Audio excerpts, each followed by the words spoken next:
Thanks very much. How's everybody doing? Good. Did everybody have some of that chocolate? That stuff is amazing. I would like to have some right now. As Johnny mentioned, the Communities Editor title is kind of new, and if you have an hour or two after this presentation, I can describe to you what that involves. It's kind of, well, let's put it this way. I help journalists figure out how to use the internet. So, so it's a big job. It takes a lot of time. So you people in this room, you're quite a select group, I understand.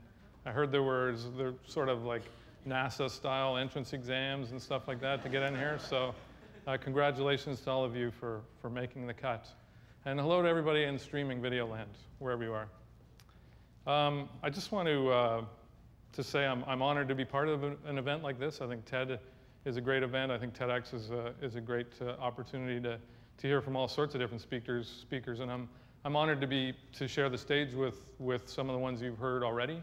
I'm just a humble ink-stained wretch, as someone called journalist. Although I think in my case I'm an electron-stained wretch. So all that really means is that instead of a serious drinking problem, which is what traditional journalists had, I have repetitive stress injuries. So yeah. So speaking of humble, you'll notice my slides. If you're a PowerPoint ninja, my presentation will make you cry because it's pretty much just slides filled with words, because I'm a word guy.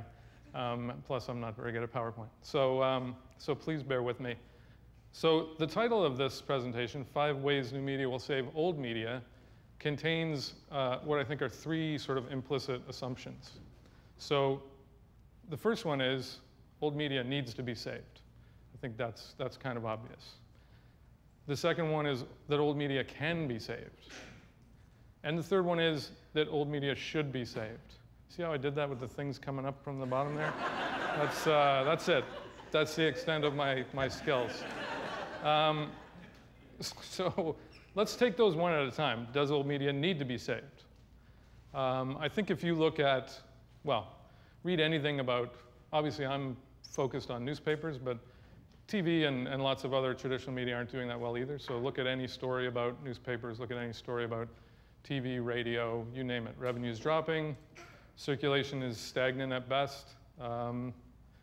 Newspapers going under, newspapers going online only, companies going bankrupt, restructuring, and so on. So let's just call that assumption proven, just for the sake of argument. The second one is, can old media be saved? I think it can. But I admit that I have no proof that this is true. Because let's face it, if I had any proof that this was true, I would be on a beach somewhere, because I would have sold that secret to all the media companies who are currently wondering how they're going to survive. So it's just something I sort of fundamentally believe. And I think we have to think about that assumption and title about saving. So what do we mean when we say save old media, that new media can save old media? I think if we mean returning media entities to some sort of fictional time or previous era where they had incredible levels of profitability, rising rates of return, for very little effort, rising readership, I think if we're talking about saving them as returning to that, that's just not going to happen. So then I would have to answer no to the saving. The third assumption is that old media should be saved. I posted something on Twitter while I was sitting backstage. And some of you may have seen it. Who's on Twitter? Yeah, Twitter crowd. And I said, I'm talking about how new media can save old media. Does anybody have any ideas? And I do have some of my own ideas, but I just thought I would throw it out there. And someone said, well, why? Why should we save old media? I have a friend who, when I talked about this presentation, he said, well, I don't think old media can be saved. I think it's going to effectively die. It's going to die out like the dinosaurs did.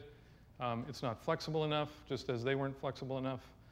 It's huge and sort of ungainly, and it's just going to die out from its own weight. And then it'll be replaced by something more flexible, like the mammals replaced dinosaurs. I think old media should be saved, depending, again, on what you mean by saved. But again, I have no proof that this is true. I think there are a lot of things about old media that, or what I prefer to call traditional media. I don't like the word old because I'm actually kind of old, so I want to just avoid the use of that term. I think there are a lot of strengths that we associate with traditional media. I'm not saying these are exclusive to traditional media. I'm just saying these are some of the things that have arisen that we associate with traditional media of all kinds. Accuracy is one, a commitment to accuracy, a simple one, I think. Commitment to independence, to what my friend Craig Newmark calls speaking truth to power.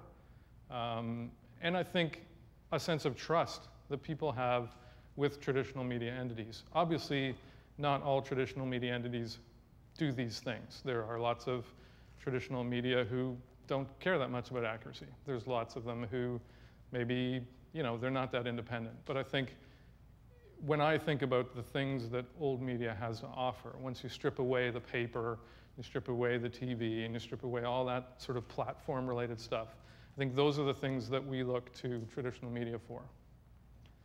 And I think, going back to that term saved, I don't think old media needs to be saved. I think it needs to evolve. And so it needs to evolve the way some of those dinosaurs evolved. It needs to find new ways of doing the same things. And I think it is, to some extent, having some success. So I like to think of it as teaching the fish to walk on its fins.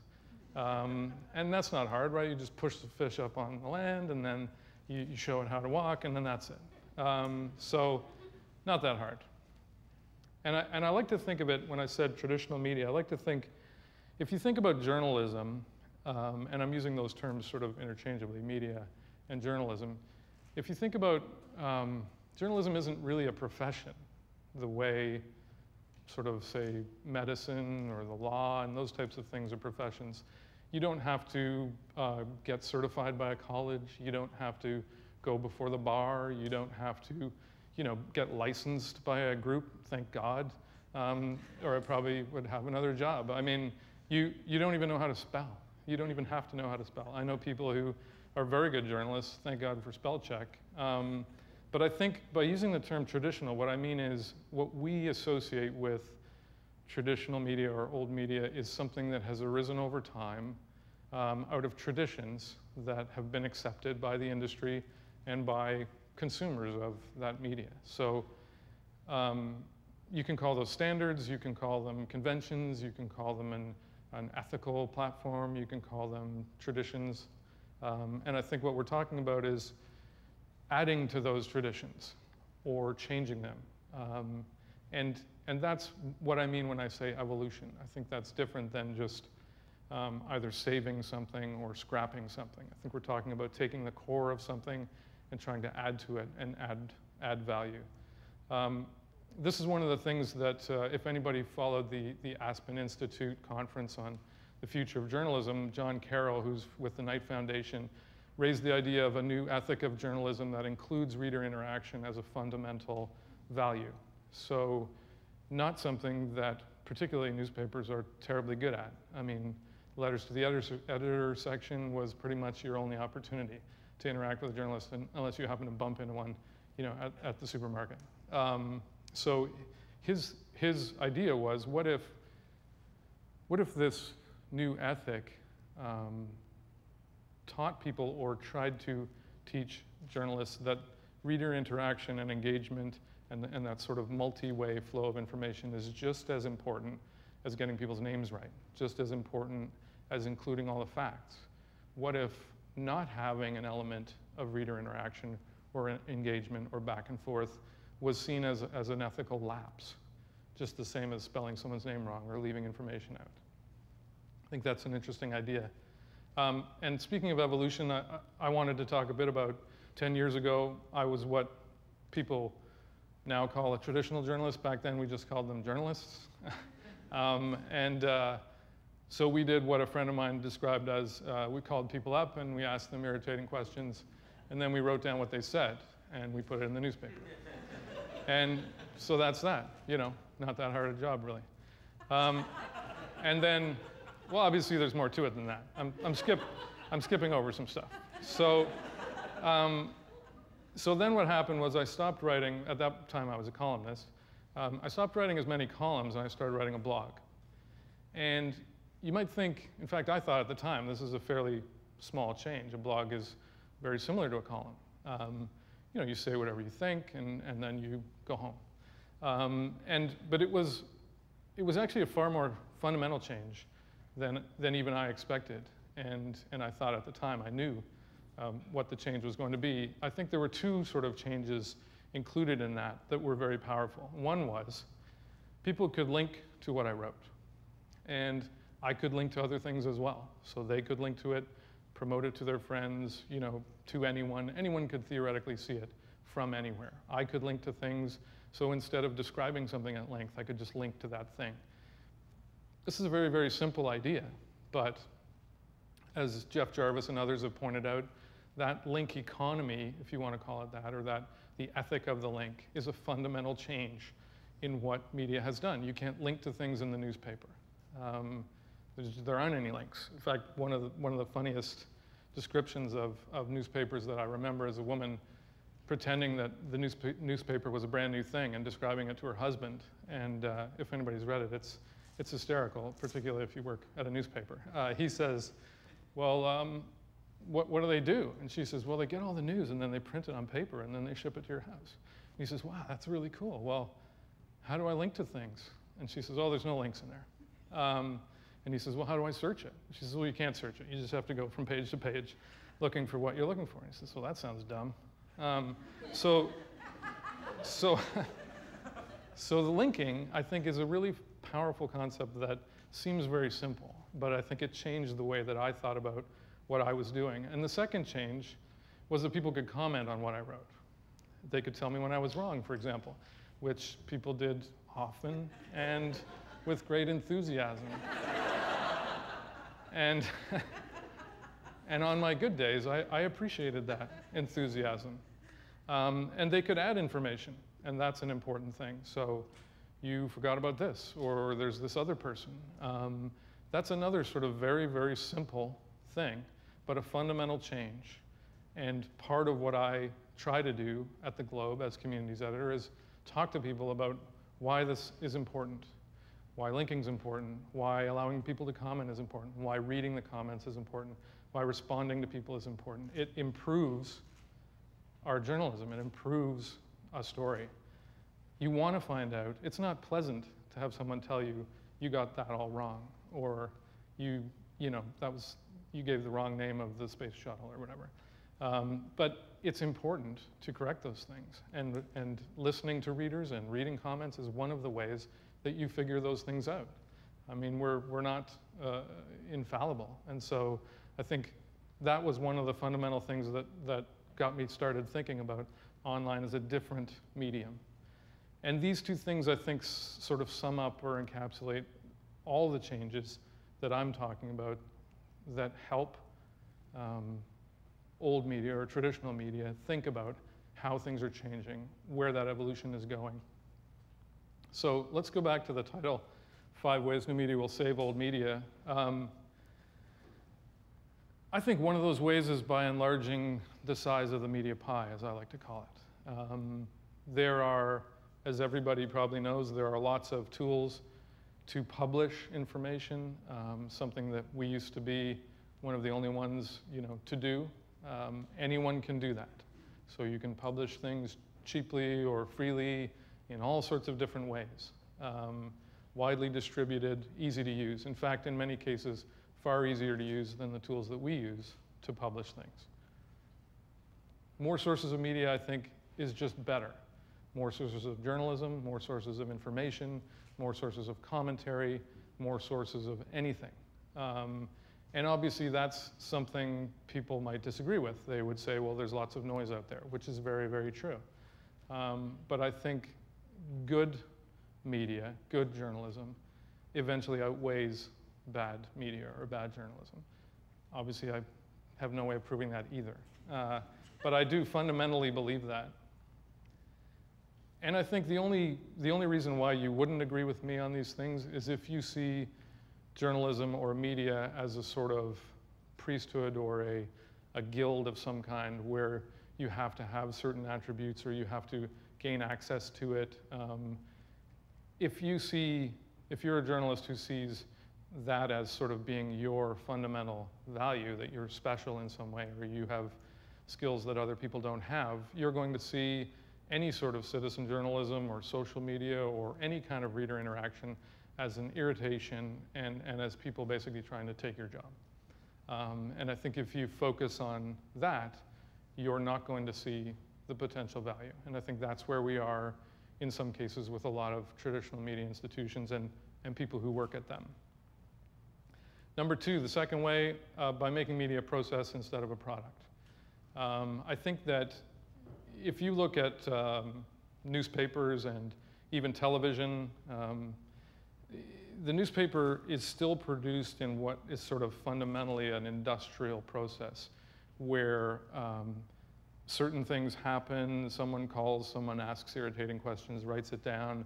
There's a little bit of sort of shaping and editing, and then it's cropped to fit in a specific place, and then it's kind of stamped out and then shipped to people. So a very kind of industrialized process with this output at the end. Well, real events, news events, things that we're writing about don't happen in that way. If you've ever been involved in a news event, an earthquake or whatever, you know there isn't a sort of defined, in some cases there may be a defined beginning, but there isn't a sort of defined end. There isn't this kind of nice character or story arc in the middle. And so that kind of format, the traditional newspaper story format, is an artifact, a kind of construct that we came up with and kind of applied to reality in order to package it for a particular platform. And so I think if you're thinking about online, there is no reason why a story has to function in that way. Something happens, you post a tiny amount, you add to it, you change it. People say you got that wrong, you update it. This is very much what I think good bloggers do. If they make a mistake, they admit it. They post an update at the top. You add information, comments at the bottom, add things that you might never have thought of. All of that contributes to the understanding of that issue in a way that a sort of artifact, like a story that just ends when we print it, can't possibly have. And I think that's one of the ways that new media or online is changing the way we think about what we do for the better.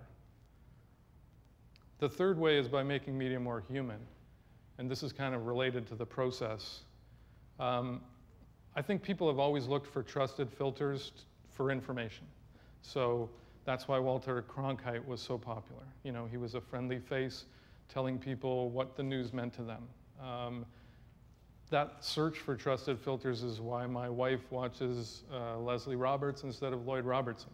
She just doesn't like Lloyd Robertson. So, and we've had disagreements about that. I said, Lloyd's a wonderful man. He's very smart. Yeah. So she prefers that filter. And I think it's that personal nature that makes it easier for people to sort of handle the kind of, you know, flood of information that we're getting all the time. That's a positive thing. More information, online is, you know, a fire hose or whatever you want to call it, requires more filters. And I think, you know, aggregators have a place that is automated aggregators. But there's nothing like a human being who's filtering that news for you through a particular lens. Obviously, you can pick one that's sort of bent to your particular views, or you can search out ones that have different views. But I think that personal value has a lot to offer. And I think we earn readers' trust, or users, or viewers, or whatever you want to call it, by being human. You can't, I don't think, have trust in a sort of faceless institution, except through the human beings who make that important to you. People who like Christy Blatchford, people who like Peggy Wente, people who like Stephanie Nolan. That's why they value what we do, because of those people and their perceptions of the news and the way they filter it. Why do we try to disguise when we make a mistake? This goes back to the blogging example. We hide our corrections and try and make you guess what the mistake was. I remember a reader calling up and saying, I'm playing your game now, where I read your correction and try and figure out what the original mistake was. And I can't figure it out, so I need you to tell me. Because we don't want to admit that we made a mistake. And that's because this whole industrial process is designed to erase mistakes. So then by admitting we made them, we're admitting that that whole process is flawed. But I think if you look at, as I said, the sort of blogging style process rather than product, you admit that you made a mistake. You correct it. You update it. You admit it. We used to have a saying when globalmail.com started, we may be wrong, but we won't be wrong for long. And I think that's a great way of looking at what we were doing. I mean, obviously we tried not to be wrong, but inevitably, particularly when you're trying to go very quickly, you're going to make mistakes. And so I think the human thing to do is to say, oh, sorry, I made a mistake.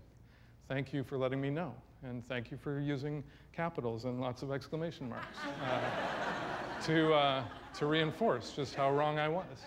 That's very helpful. So I think the fourth way is by making media multi-directional. And I've sort of talked about this already.